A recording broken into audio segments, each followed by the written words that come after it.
When my child returns from school and not finding the name of the village in his geography map, asks me why it is not there.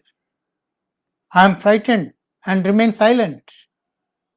But I know this simple word of 4 syllables is not just the name of a village, but the name of the whole country.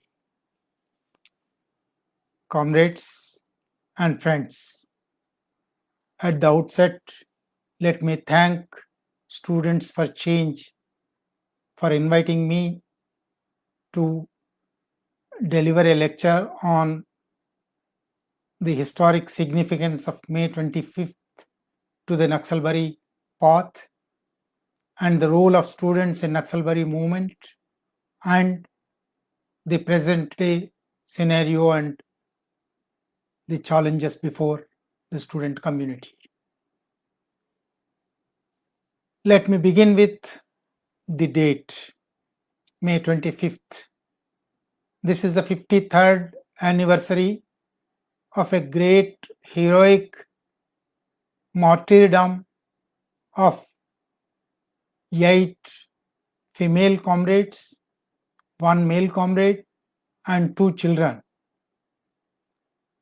This is a qualitative jump of the Naxalbari struggle.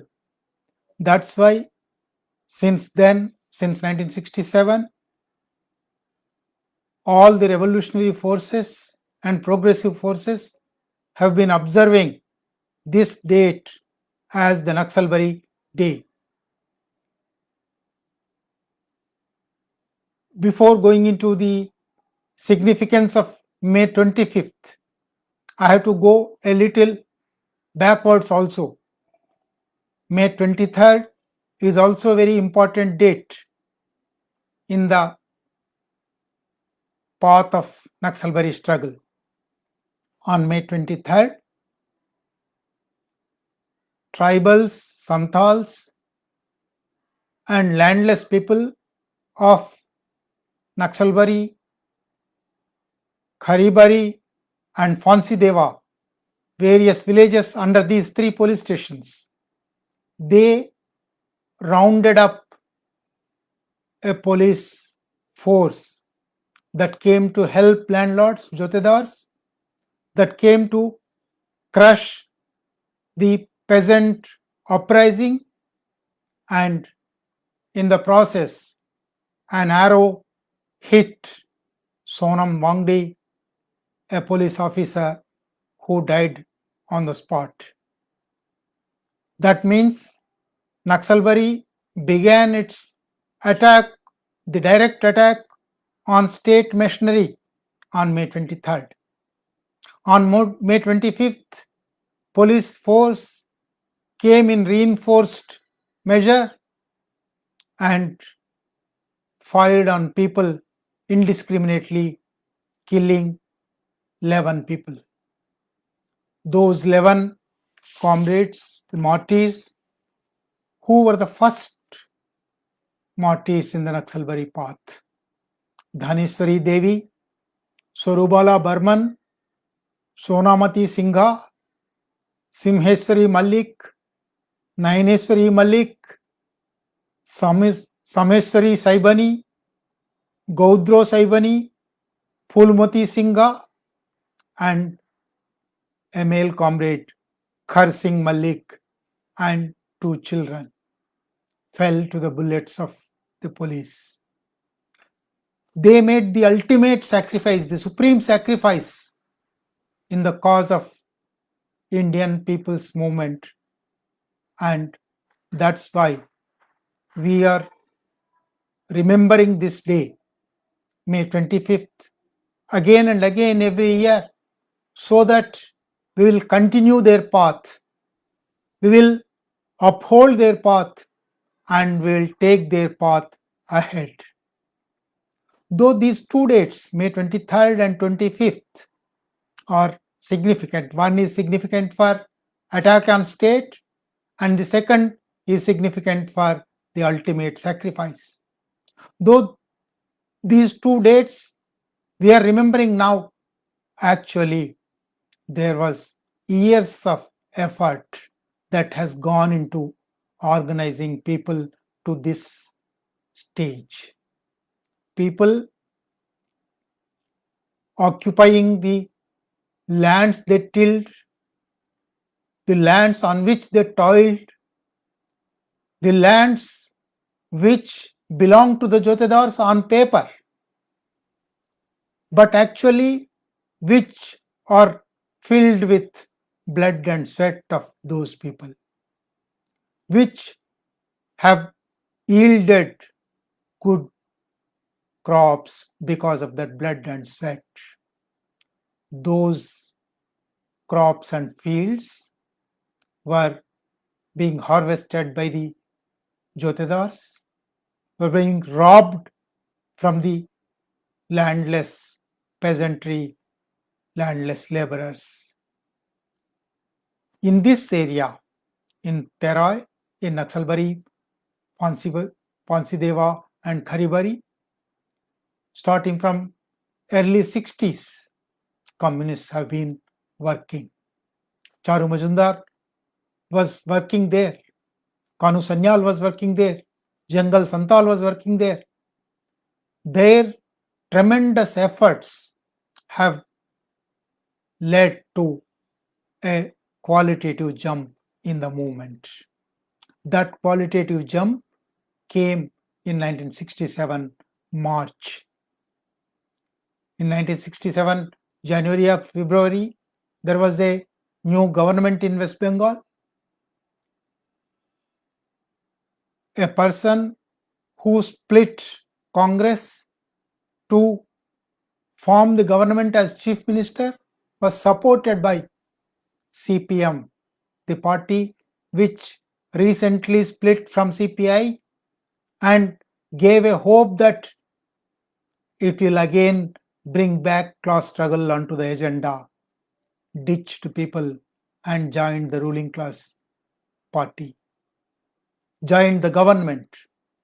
Jyoti Basu became the home minister. Hare Krishna Konar was the agriculture minister. Hare Krishna Konar on lips supported the peasantry who were occupying the lands. Said land reforms is the need of the hour. We will bring land reforms. The land reforms for which people have been fighting for decades. But once they are in government, they did not do anything. People started on their own. In 1967 March, under the leadership of Charu Majumdar, under the leadership of Kanu Sanyal and Jangal Santal, who were with CPM at that time, but they were the radical and militant elements within that party. And they thought somewhere land to the tiller slogan has to be implemented. Class struggle has to be brought on to the agenda. And they began occupying lands, harvesting the grown crops in 1967, March and April. So many incidents took place in those 2 months. It was actually harvesting time. And within these 3 police station limits, Naxalbari, Kharibari and Ponsideva, it's less than 300 square miles of area. Within this 300 square miles of area, there were 60 incidents reported, police cases of occupying and harvesting crops. Because of that, state realized that this is going to be a real people's struggle, and this is going to bring back class struggle onto the agenda, and Jotedars felt their power is being taken away. So, police, the state, the government in which CPM was also a part, sent police forces on May 23rd. But the mostly illiterate tribal Santal landless laborers, small peasants, they did not feel afraid of the police. That is the significance of Naxalbari, and that is even today that continues. We want to fight state. We will oppose state. We will defy state. We will show our active resistance to the state. That's how at that time party was not even formed. They did not have any weapons. They had only bows and arrows. They had only sickles. They had only axes. With that, they trained their arrows and bows on the police force. One police officer was killed. State took it as an affront. State realized that this struggle, this movement is going to make a direct challenge to its hegemony, its authority. First, it started challenging Jotedar's authority, landlord's authority, feudal authority. And then within 2 months, it also challenged state authority. That's why police came in more force within 2 days and killed 11 people. But as the proverb goes, this was a spark. The spark, once ignited, spread like a wildfire. The Naxalbari line of attacking, challenging the state, defying the state, if possible, armed defiance of the state, and making supreme, ultimate sacrifice of life. This was the message given by Naxalbari. Since 1951, in 1951, on October 21st, the then Communist Party of India officially withdrawn its Telangana, Great Telangana Armed Peasant Struggle. Since then, since 1951, October 21st, there was no Communist Party. There was no party to lead people in their struggle. The Communist Party, in the name, in 64 it became two. The two parties were not waging the actual class struggle. They have gone into the parliamentary path. They were trying to collaborate with the bourgeoisie forces, feudal forces, to get more and more seats, to get more and more votes. At most, they were in 1961, 62, 63, they waged a land struggle. But unfortunately or ridiculously, their land struggle was not on the land. That land struggle was in collector offices, was in revenue offices. But a land struggle has to be fought on land. Naxalbari, for the first time after 1951, showed the way. It might be a very small spark. It might be in one village or in 300 square kilometers area, but that spread like a wildfire. Srikakulam, since 1958, under the communist influence, tribals, the Savara and Jatapu tribals, were waging their struggles, land struggles, livelihood struggles. These struggles were influenced by Naxalbari. In Musahari, in Lakhimpur Kheri, in Punjab, in Birbhum, in Kerala, you name the place. In 67, from 67 May to 68, 69, almost every part of India was attracted by Naxalbari line, was following Naxalbari line. So, in November 1967, within 5-6 months of the first spark, The Naxalbari leaders, Charu Majumdar and Kanu Sanyal, they thought this has to be coordinated. And by that time, CPM has expelled them. CPM started expelling all those militant and radical sections across the country from the party. These expelled revolutionaries wanted to set up a forum, a coordination forum, All India Coordination Committee of Revolutionaries. First, they began with that in November 67. By May 68, that became much wider platform. So many people started coming and joining. So many states have started coming joining. This has become All India Coordination Committee of Communist Revolutionaries. From November 68 to April 69, there was a lot of debate whether a new Communist Party was born only 4 years ago and which dashed all our hopes. The original Communist Party, which withdrew, is not continuing the struggle and is not willing to take up the struggle. So, whether a new party can be formed now, how to coordinate all these struggles across the country, what is the stage of revolution, what kind of a revolution we are going to bring in. Since 1920s, when the party was formed, the party has not yet come to a conclusion what kind of a revolution has to be brought in here.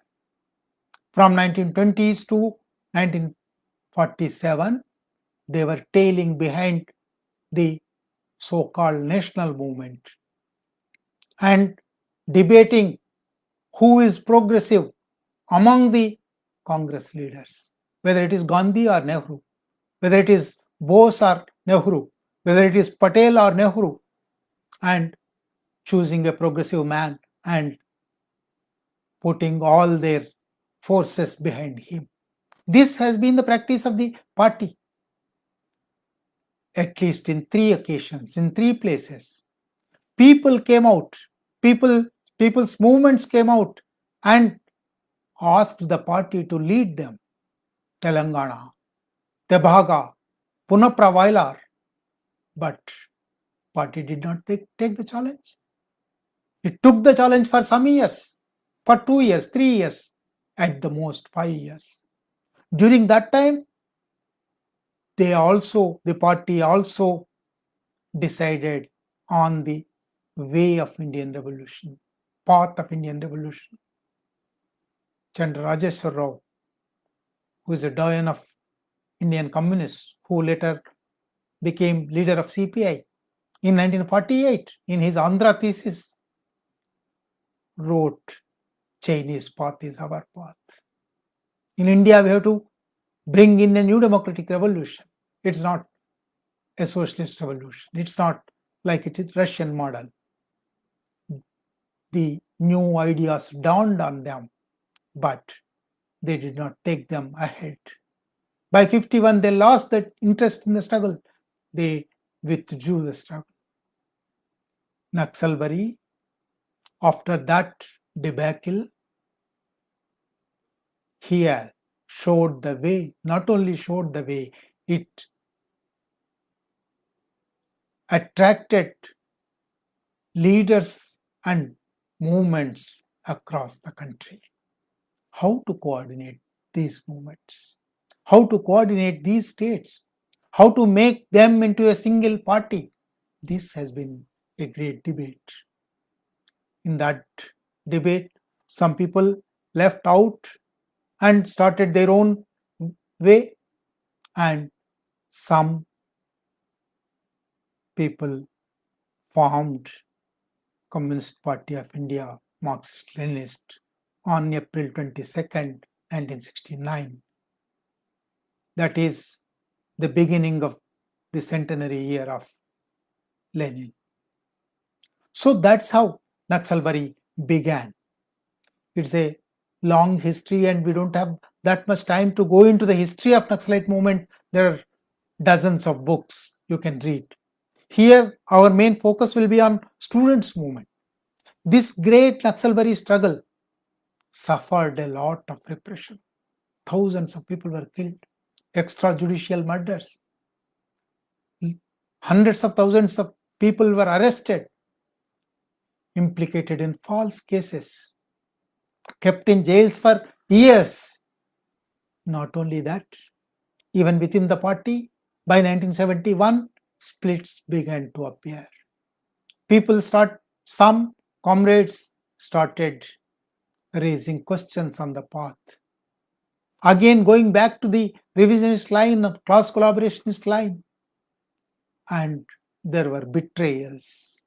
But Naxalbari continued. Naxalbari lives. That's why in 1967 itself, when the first spark was ignited, Comrade Charu Majumdar wrote in a premonition kind of thing, Naxalbari lives and will live. We know that as we move forward, we shall face many obstacles, many difficulties, many acts of betrayal, and there will be many setbacks. But hundreds of Naxalbaris are smoldering in India. Naxalbari will not die. That is the strength and essence of Naxalbari. Naxalbari continued. Naxalbari lived. Naxalbari continues to live. Before going into the students' role in Naxalbari movement, we have to stop for a while and discuss what are the strengths of this movement. Why, even after 53 years, it is alive, it is spreading, it is growing. There are, as I already told you, there are many books, many analysis, all kinds of analysis are available. I will just throw light on 4 or 5 important strengths of the movement, strengths of the Naxalbari movement. Naxalbari, for the first time, made a right characterization of Indian society. It characterized Indian society as semi-feudal, semi-colonial. That's why the struggle that has to take place here is a new democratic revolution. This new democratic revolution will be based on agrarian revolution with the slogan of land to the tiller. And because it is a new democratic revolution, it will be a united front of 4 major classes.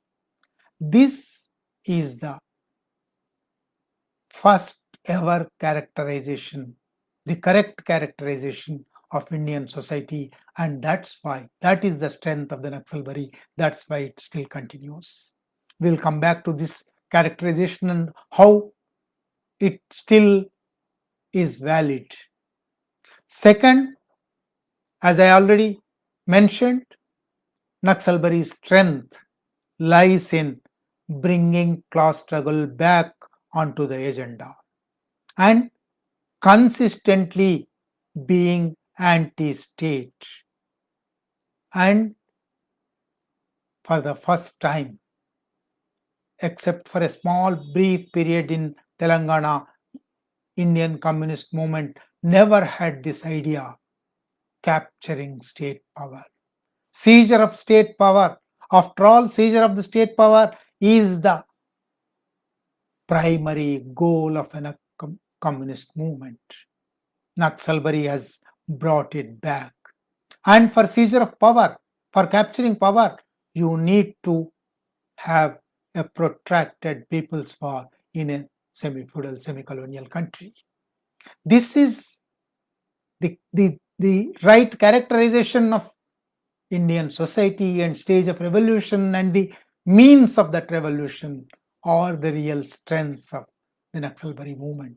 That's why the movement is still continuing. Third strength of the movement is rejection of parliamentary path. Till that time, in 1951, Communist Party, with a heroic record of history of leading struggles, people's struggles, joined parliamentary path. Whether in Indian situation, can communists join parliamentary path? Is Indian parliament a real parliament?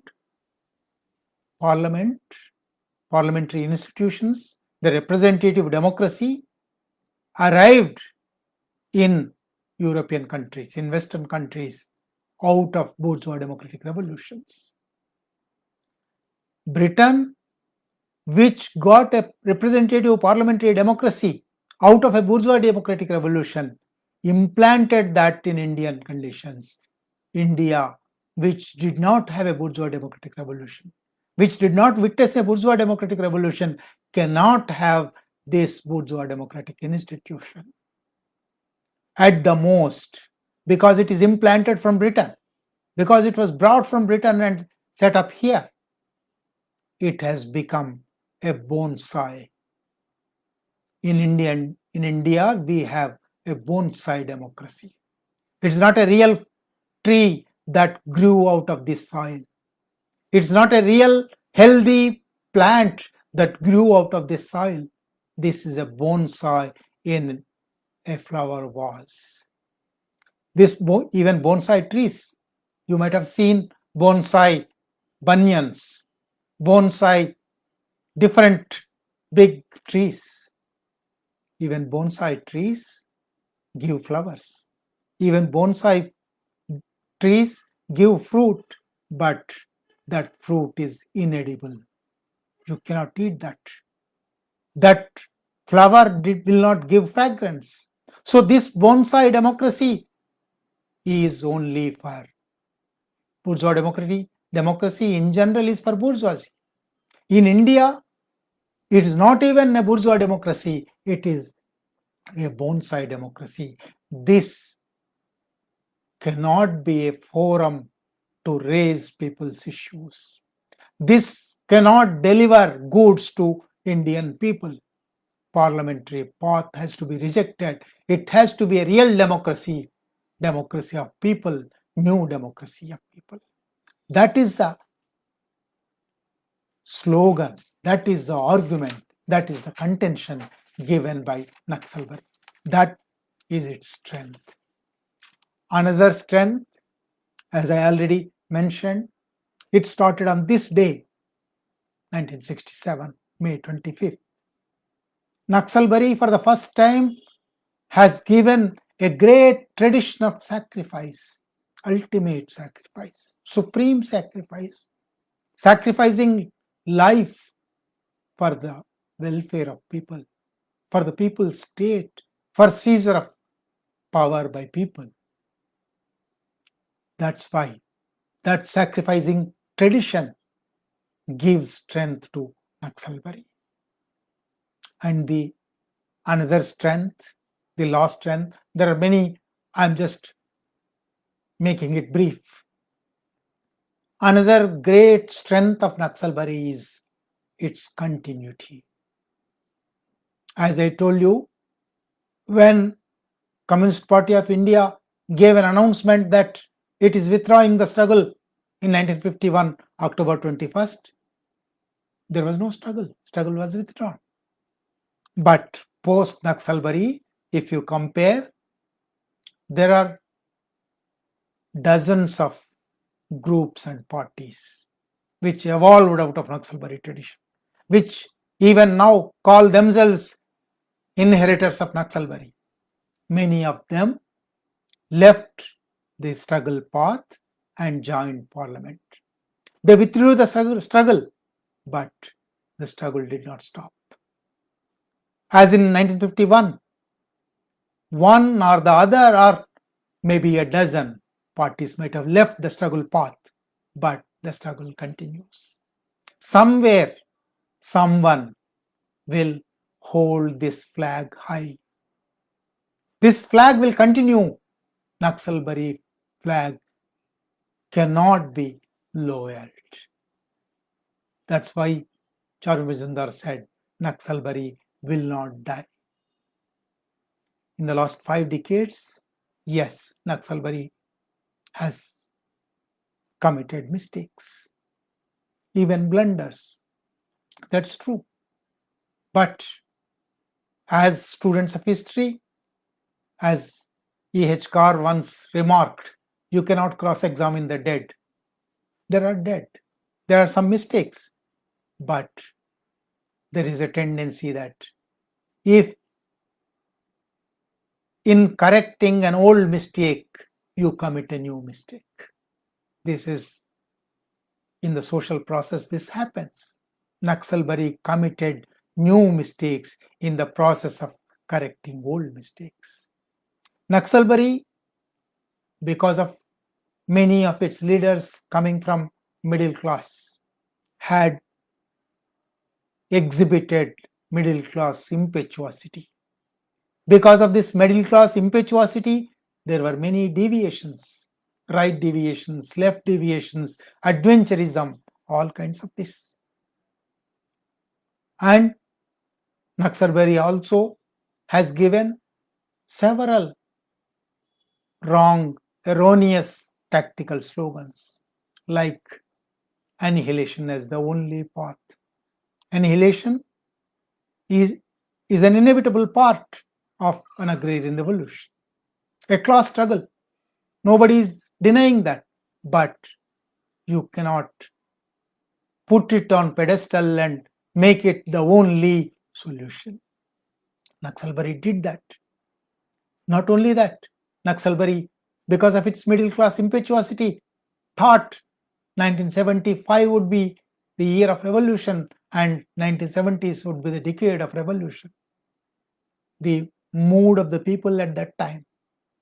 So many wildfires getting ignited all over the country might have forced them to take that kind of a slogan.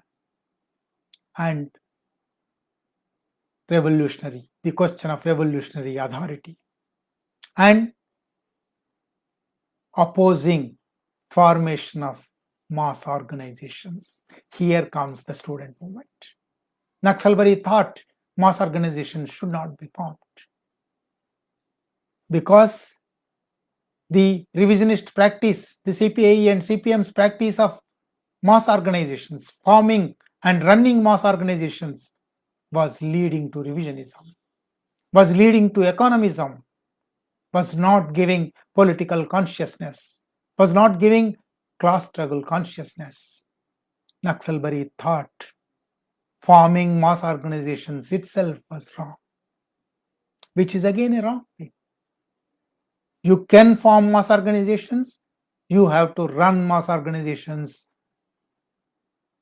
to ensure that they will not be reduced into economism. They will not deviate from the class struggle path. That's why Naxalbari in the beginning stage opposed all mass organizations, and even student organizations were not formed. In the beginning, in 67, 68, 69, students were asked to leave their studies and go to forests and villages to participate, to take part in the struggle. At that time, struggle was squad formation and squad actions. Students, hundreds of students from prestigious institutions, IITs, regional engineering colleges, St. Stephen's College, Presidency College, name the prestigious institution of that day. Students, idealist students, students with revolutionary fervor joined the movement and laid down their lives. They sacrificed their lives, so they made supreme sacrifices for the people of India, for the revolution of India. So, if we go back and see what was the relation between Naxalbari and students, I think there are 4 or 5 phases in the last 50 or 55 years. First phase was from 1967 to 72, first 5 years, there was no students' organization. Students were not even organized on their own demands or even social class struggle demands. There was no consciousness raising effort. Only solution was given to leave studies and join struggle. Students responded positively, but that did not lead to any student movement. Then came the second phase from 1972 to 75 till emergency. At that time, there was a rethinking among the leadership and the cadres across the country. What was the mistake? Where did we go wrong? What can be a course correction? A course correction began to take place from 1972 onwards. Mass organizations, the complete refusal of rejection of mass organizations is a wrong thing. Masses have to be mobilized, have to be organized, have to be given class struggle consciousness, and from them only the actual cadres, the old timers, the professional revolutionaries will come. This is the new thought, a rethinking. Because of that, from 1972 onwards, even Charu Majumdar, in his last letter before his death, he also came to realize the importance of mass struggles and mass organizations and the erroneous tendencies that have gone into the first 5 years. From 72 onwards, across the country, small student groups, local organizations started sprouting up. Local unions. I know as a historian of movement in Andhra Pradesh, the erstwhile Andhra Pradesh and Andhra and Telangana. I know by 72 in Tirupati, in Visakhapatnam, in Warangal, in Hyderabad, in Guntur, various places, small student groups. At one place, progressive students, at one place, democratic students, at one place, radical students. Various formations were sprouting up. By 74 in Andhra Pradesh, a united state level organization influenced by Naxalbari politics was to be set up.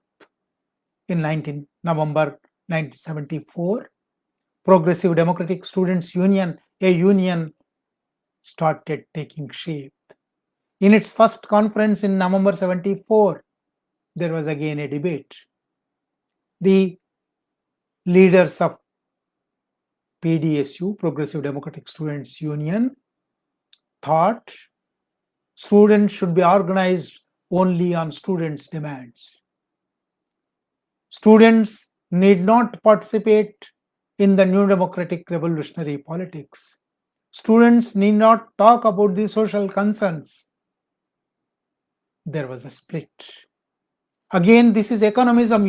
You are forming under the influence of Naxalbari, you are forming a students' organization, but you are limiting that organization to again economism. Only students, student struggles. Certainly there is a need for student struggles, scholarship struggles, hostel struggles, college fees struggles, syllabus struggles, administration high-handedness, struggles against administration's high-handedness. Certainly, educational institutions are a major arena of struggles, but you cannot limit students there. You have to inculcate a consciousness of class struggle from the local struggles, from even the struggles on economist demands. This debate led to a split in PDSU and Radical Students Union was formed. Radical Students Union had its first conference in 1975 February, and within 3 months emergency was imposed. Radical Students Union could not function either in colleges, educational institutions, or in the society. Many of the RSU leaders, to avoid arrest in emergency, went underground. And during those 2 years of emergency, they went to villages. They started studying villages. They started checking whether the characterization given by Naxalbari is true or not, valid or not. They went and did a number of village studies. So by lifting of emergency by 77 March, June, Radical Students Union had gone to hundreds of villages and studied dozens of villages and proved that Naxalbari's characterization is true and valid. So not only Radical Students Union, post-emergency, because emergency was a jolt to middle class in the country, 100,000 people were arrested from middle classes, not revolutionaries, not Marxist-Leninists, but even opposition parties, even bourgeoisie parties. They were arrested and kept behind bars for 2 years. Because of that, post-emergency, there was a huge democratic upsurge. All kinds of democratic activities started springing up all over the country. In that democratic post-emergency upsurge from 1977 till 1985, again, I am basing my presentation on Andhra Pradesh experience. Till 85, for 8 years, there was fantastic achievements, both on students' specific problems, educational institutions, and social revolution, new democratic revolution. There are many, if you go into the history of Radical Students Union or its activities, there are many things, but I will not go into those details. I'll just give one example.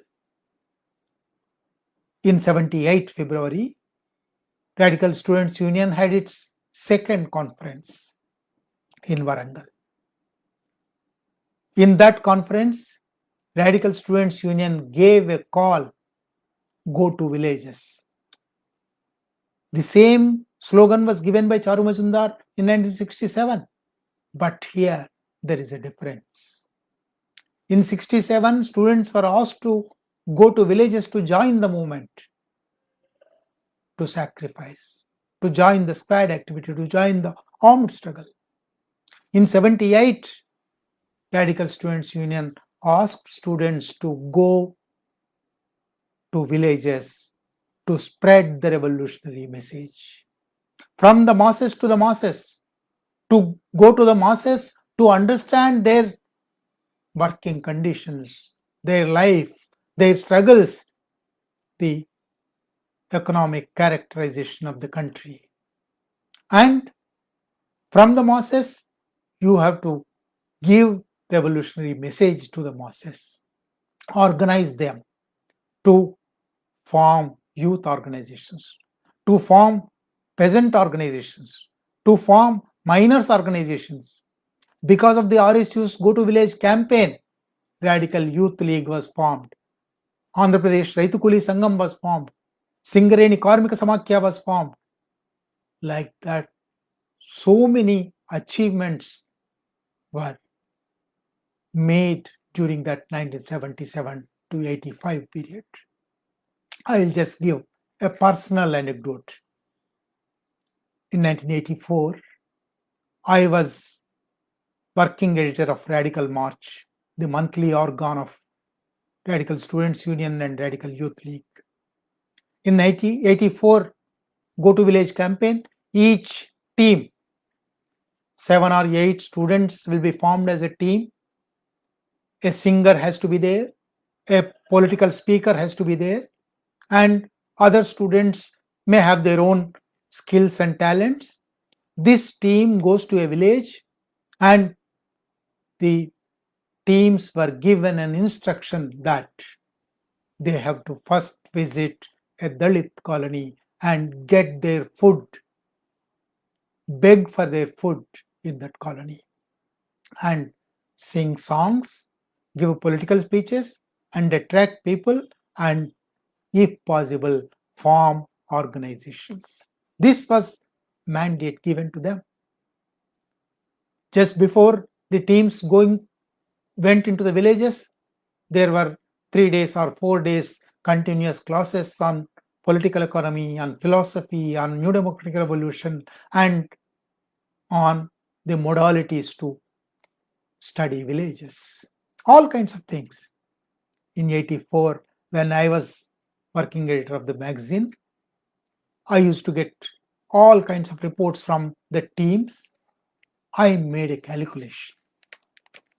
In that 1 year, 1100 students, including 105 girl students, visited 2,419 villages. In one 7 days or 10 days period, in one Go to Village campaign, 2,419 villages were given revolutionary message. This revolutionary message reached 50 lakh people. So that way, students acted as a major instrument of spreading revolutionary message to people. Naxalbari, the relation between Naxalbari and students has come out in glowing terms in Radical Students Union's experience. Based on Radical Students Union's experience, at least in 17 states, various students' organizations was formed. During this period, 1977 to 85, an all India coordination activity of students' movements of various states also began. By 1980, in 81, we had a nationality question seminar. RSU had conducted a nationality question seminar for which student unions from all over the country were invited. By 1983, a coordination committee was formed.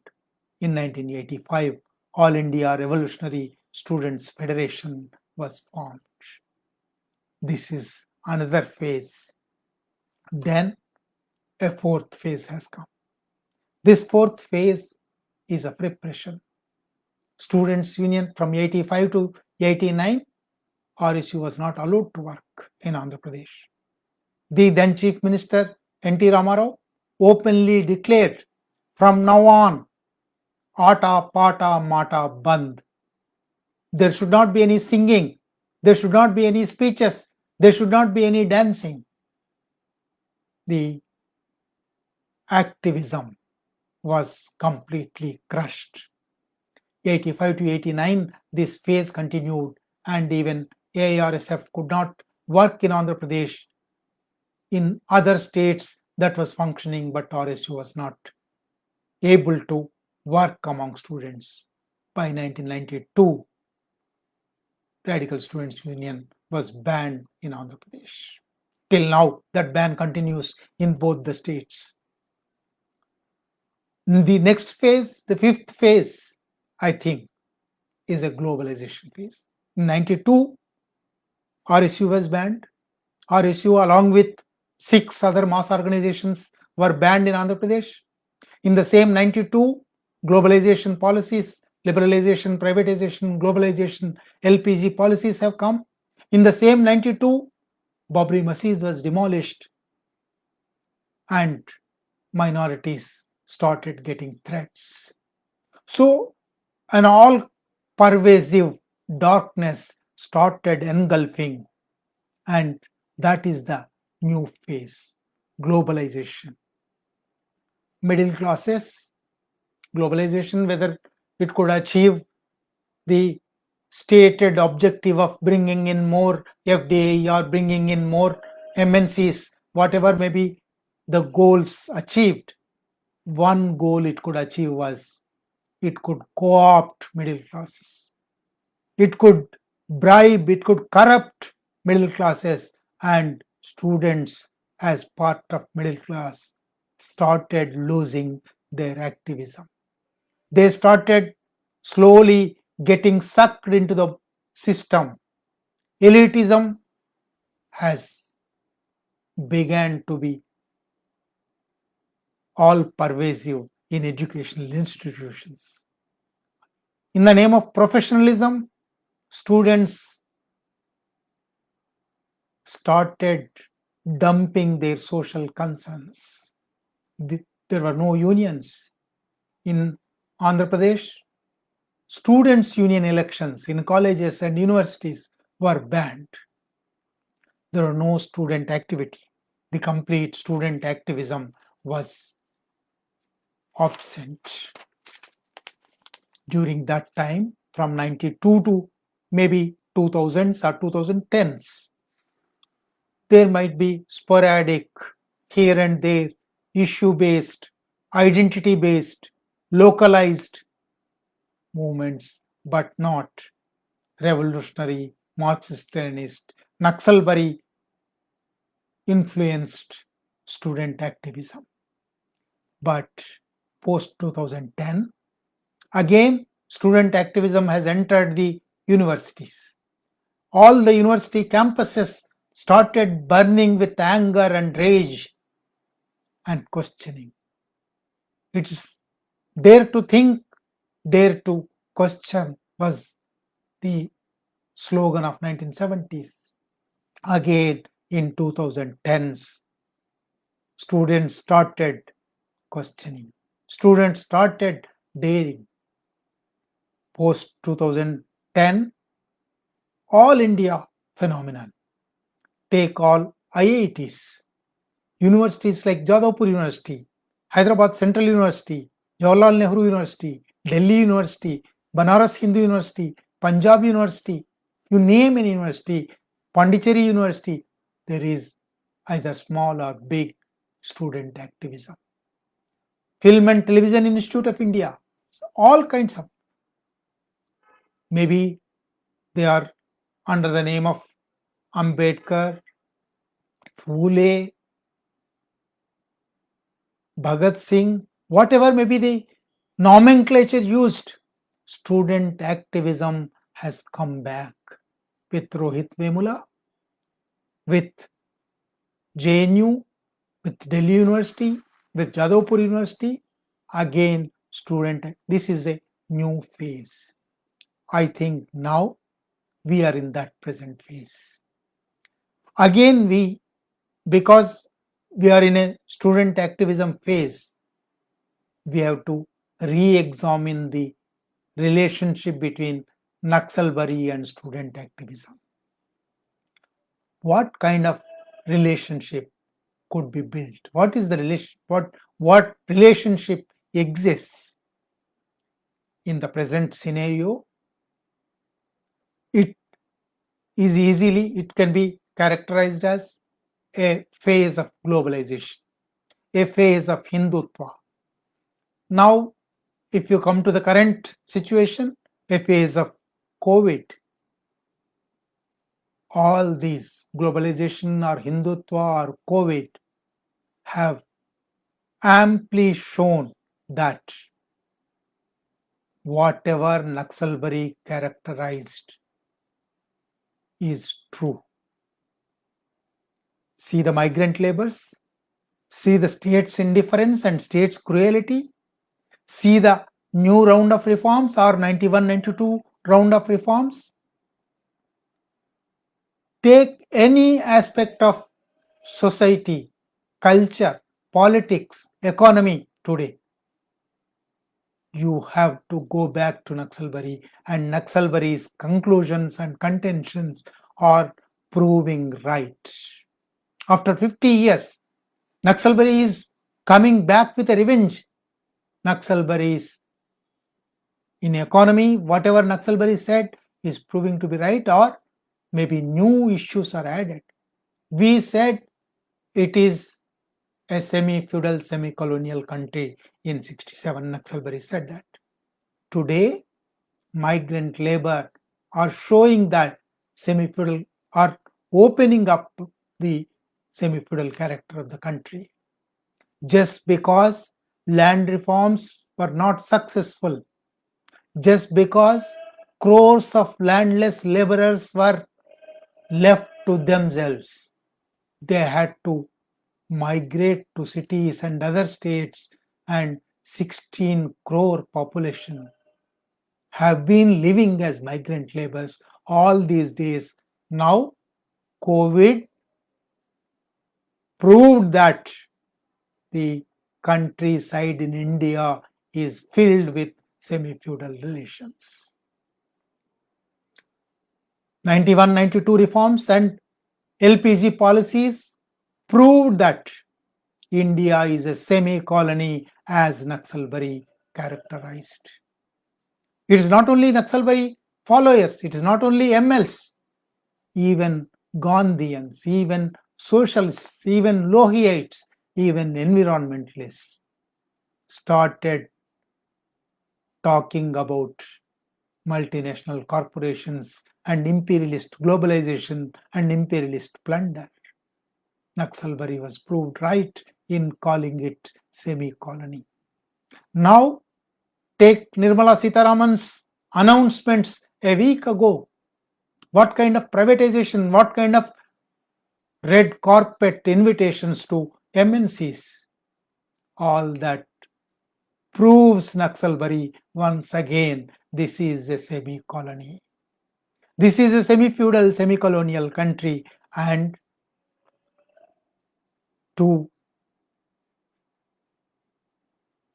throw out this semi-feudal, semi-colonial plunder, domination, hegemony, you have to have land to the tiller.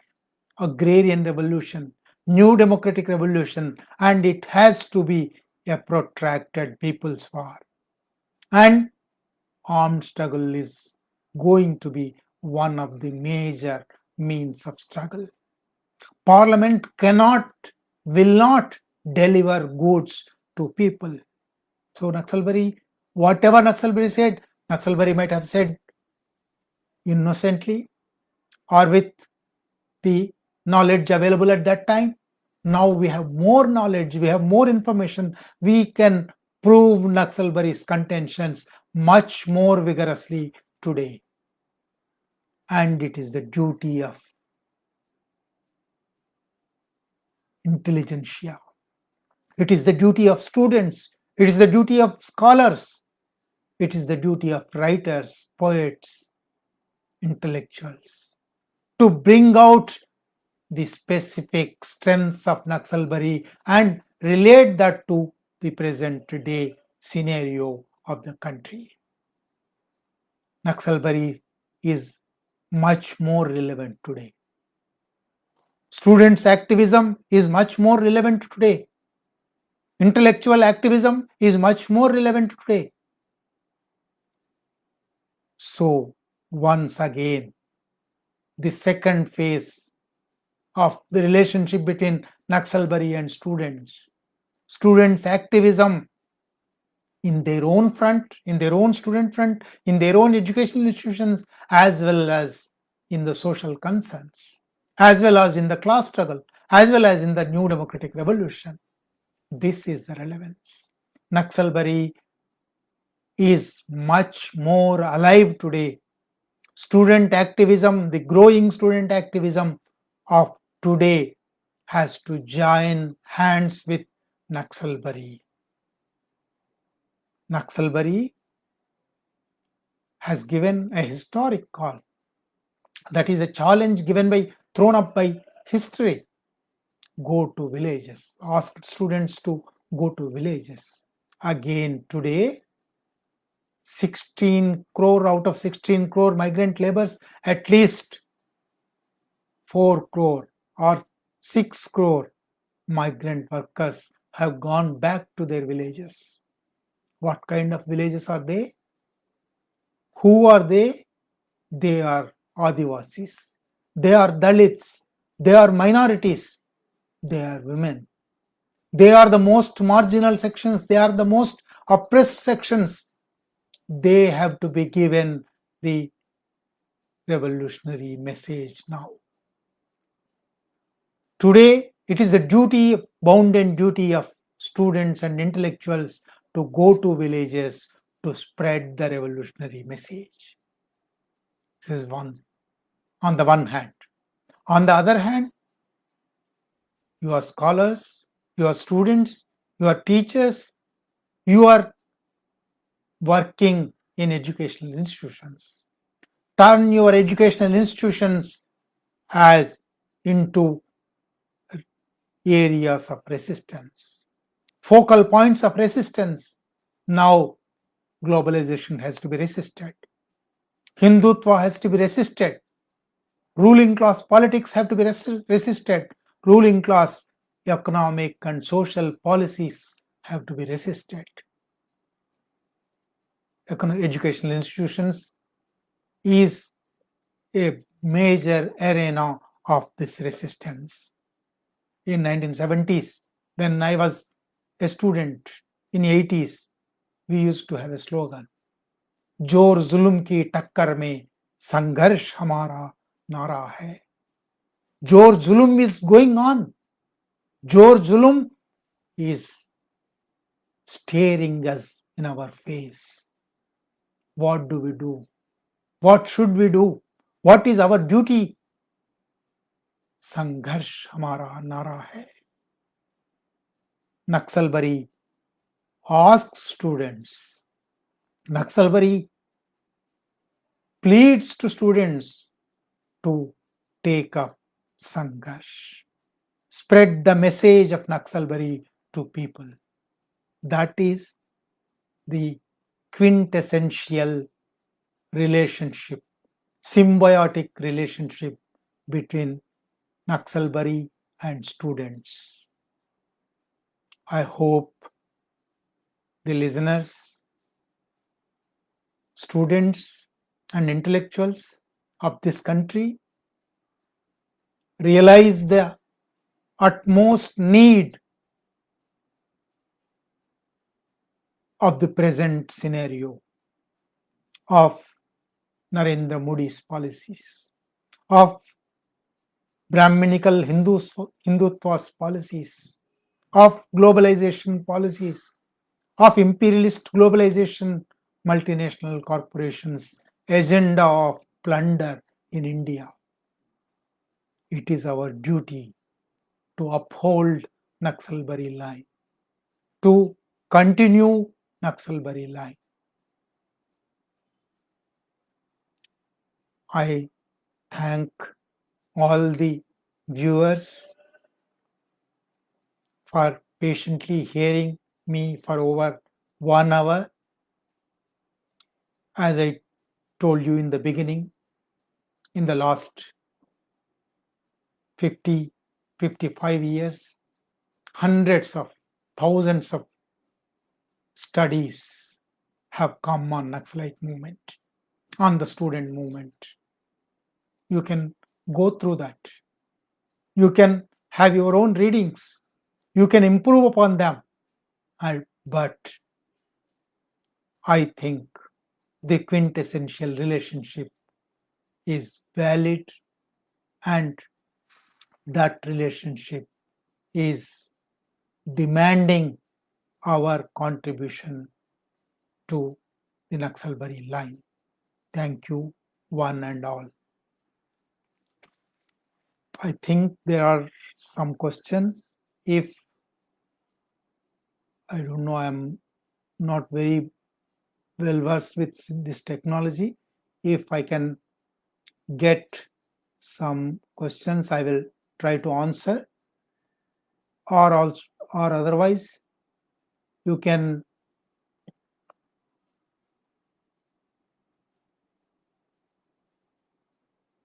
if you have any questions, you can ask them, and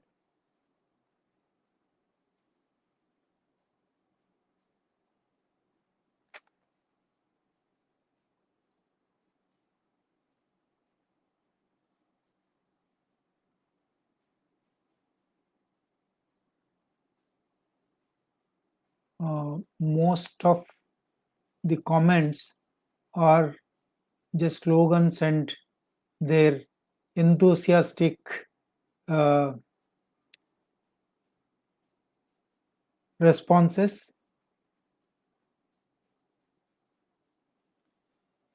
I don't think there is any question.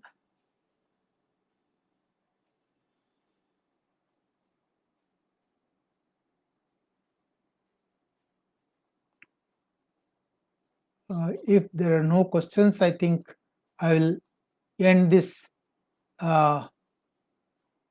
live video.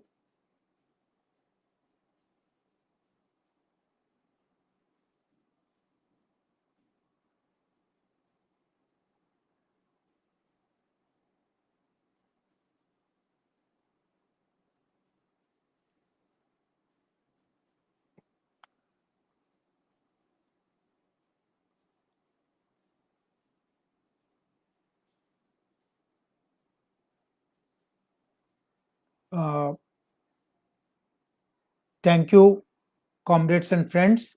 There is, as far as I see, there is no question. So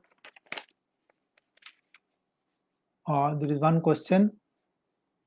What ways can those outside of India show international solidarity with the people's struggles in India? Thank you, Alice Krupaskaya. Yes, as Naxalbari is a Marxist struggle and proletarian internationalism is the basic cornerstone of Marxism. Struggle anywhere has to be supported. The news of the struggle has to be spread. You and friends from afar in any other country can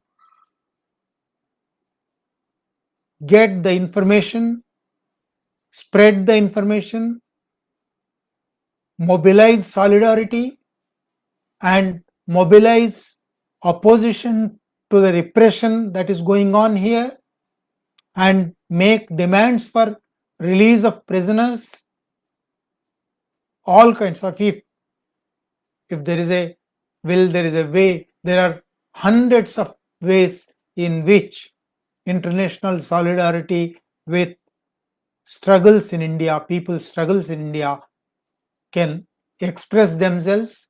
I welcome your comment and I wish you continue to show your solidarity.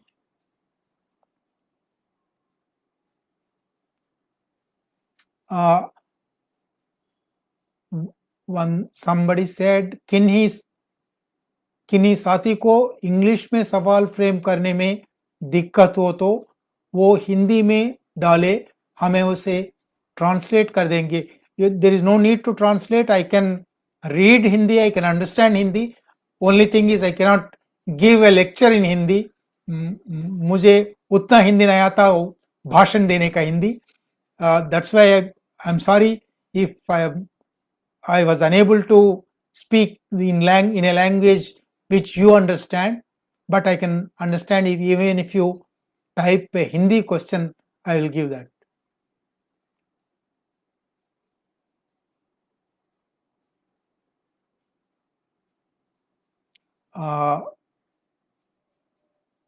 A friend asked what is meant by true democracy when it is said that the parliamentary system is bourgeoisie, and what is the alternative? Also, isn't communism and class struggle also a bonsai one in India, where caste struggle rather than class struggle is important? This friend has raised at least 3-4 questions. True democracy is people's democracy.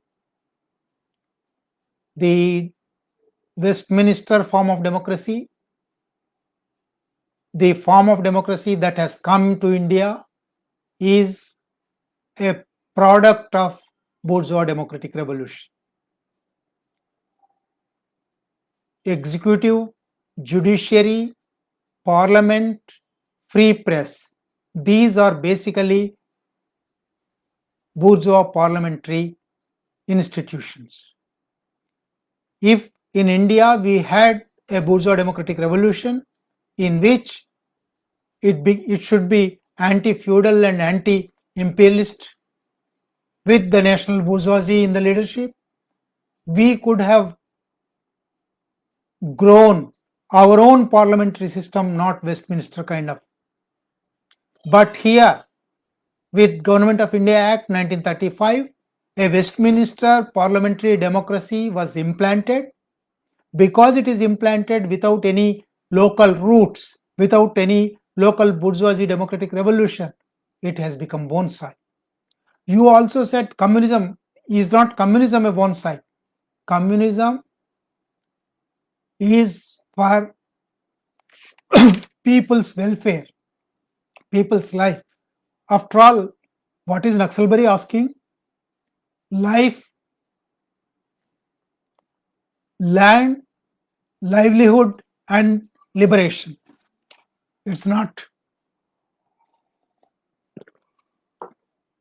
Land is Indian land. They are not taking it away to any other country. It's not a bonsai. Livelihood is their own livelihood. You have seen migrant laborers, how they are fighting for their livelihood. Liberation from feudal forces, bourgeoisie forces, imperialist forces. So there is no bonsai here. This is for Indian people.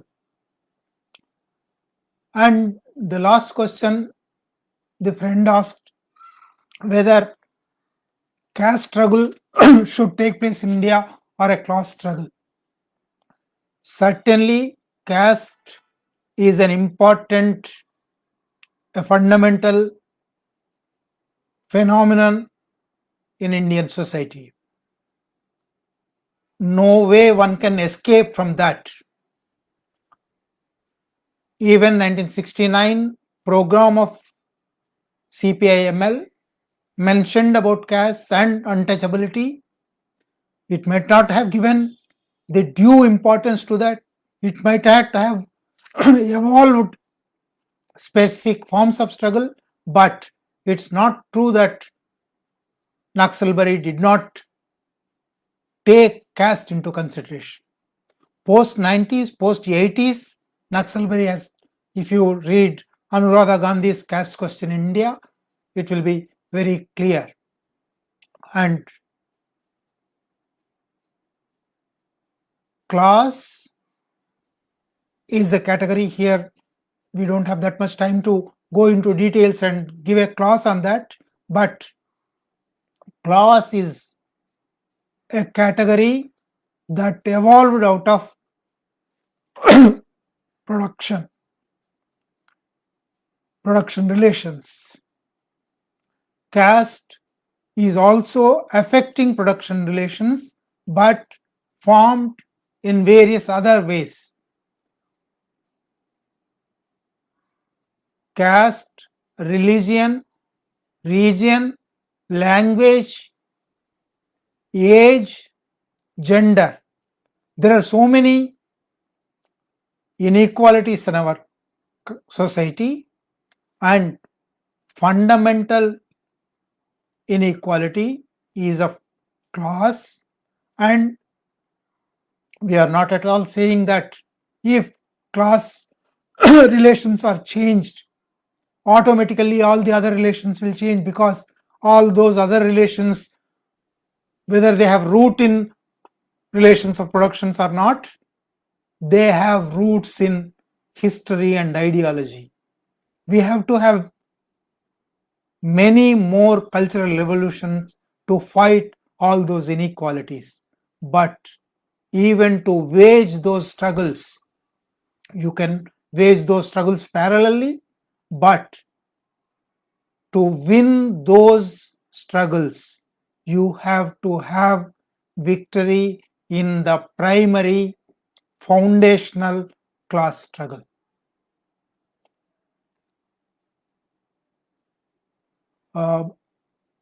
Please tell something about today's student movement requirements in the line of Naxalbari movement.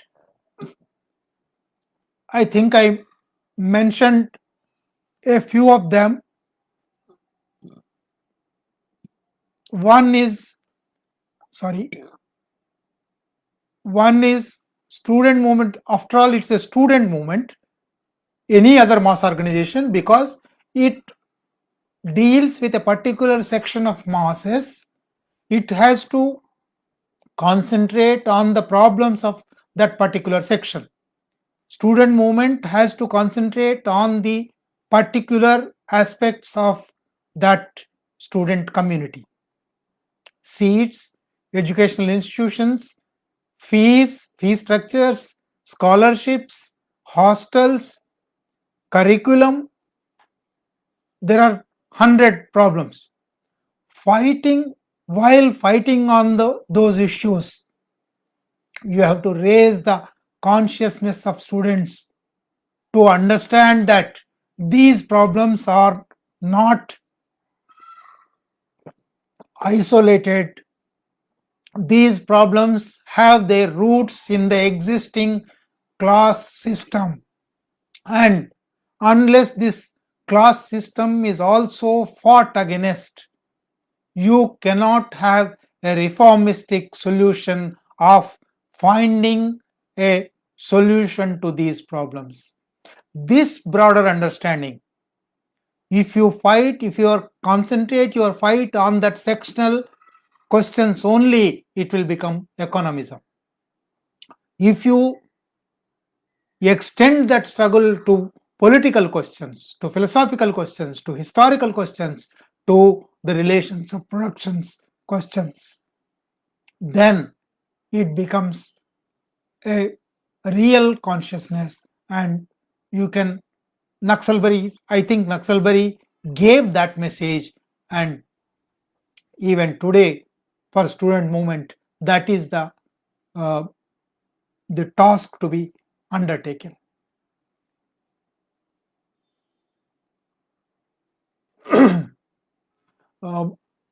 Yes, there is another question: how can we work against elitism and professionalism in students in education institutions like IITs?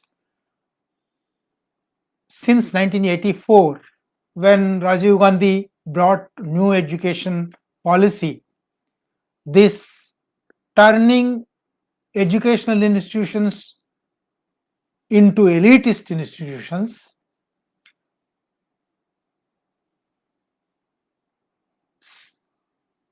inculcating students with elitism and the quote unquote professionalism has become a major threat to students' activism. Either the syllabus will be too harsh, either the syllabus takes much of your time, either the administrations of education institutions would not allow you to have your own time, or the class from which you are coming, mostly middle class, or even if you are coming from the lower classes, the environment in the educational institutions make you an elite or make you quote unquote professional. I think,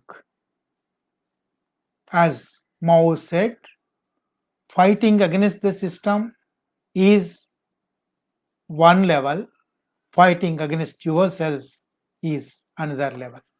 This is as much important as fighting against the enemy.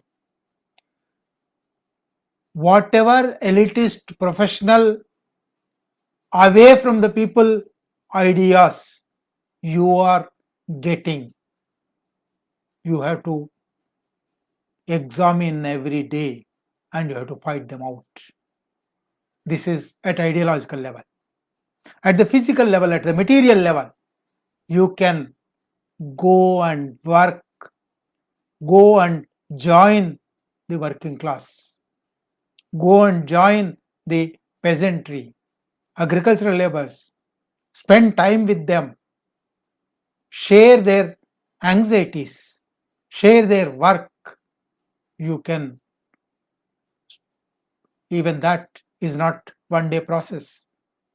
You can, in this process, shed off your elitism and professionalism.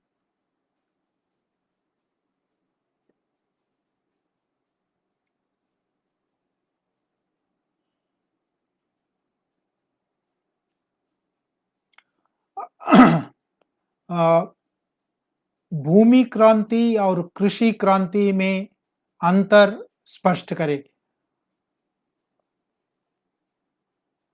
As I understand, one is land revolution and the one is agrarian revolution. As I understand Hindi, I don't think there is any concept called land revolution, but land reforms is there. Land reforms as practiced in China, pre-revolutionary China and post-revolutionary China. Naxalbari thought in India also that kind of agrarian revolution with land to the tiller as land reforms as its axis is a part of New Democratic Revolution. There is not much of difference between land reforms and agrarian revolution. Agrarian revolution is a wider term. Land reforms is only agrarian revolution also tries to bring in a home market, also includes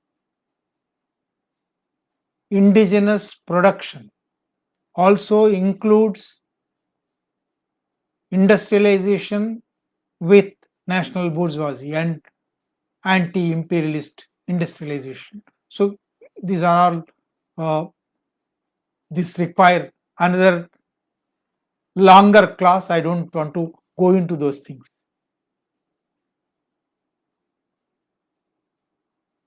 This is a good question. Is the intellectual vibrancy of the student struggle in India today similar or different than in the 70s or 80s? Can you describe some features of it, including limitations or promising characteristics? I hope you have read Nikhila Henry's book on 2010 student activism called The Ferment. If you haven't, please go through that. She was a journalist. She is a journalist. She methodically listed out all the student centers of student activism across the country and thought this is a spontaneous kind of or NGO kind of upsurge. But I think there was a pent up anger, piled up anger for 20 years. Post 92, post globalization, student activism was suppressed. Because of that suppression, there was a backlash, there was a reaction, and by 2010s, again student activism came to the limelight. What is the difference between 1970s and 2010s? I think, as a student of history, in 1970s, it was pure idealism. They did not even blink even when police bullets were showering them.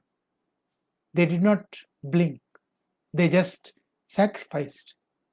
But by 2010s, maybe because of the globalization's cultural onslaught, now middle class has become more secure. Middle class has become more protective.